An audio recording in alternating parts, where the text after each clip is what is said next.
I'm Dr. Melissa Terlecki. I'm Associate Professor of Psychology, but my degree is in Cognitive Neuroscience. Not just the United States, but globally, mental patients or patients with other types of behavioral disturbances or other types of social problems were almost, quote-unquote, incarcerated in mental health facilities.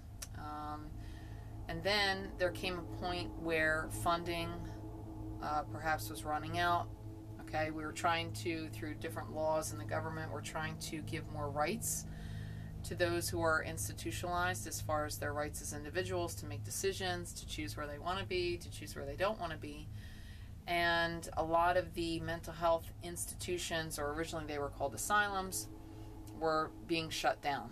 And so folks were, I don't want to say shoved out into the communities, but they weren't, in many cases, patients weren't given enough time to find a stable support system or a network within the community to be shifted out of these institutions from, to the community.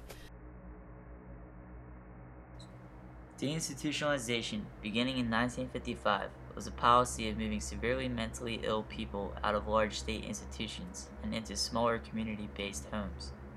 In 1955, there were 559,239 severely mentally ill patients in the nation's public psychiatric hospitals. This number decreased substantially in 1994 from 486,620 to 71,619 mentally ill patients.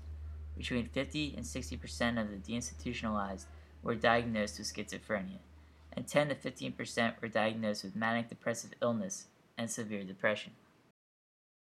Maybe they'd go to a place for lunch or for dinner or afternoon activities, but the rest of the day, where would they sleep at night? Where would they go otherwise? If they had family members or friends that could take them in, they were very fortunate. If not, many had to fend for themselves. Many became homeless.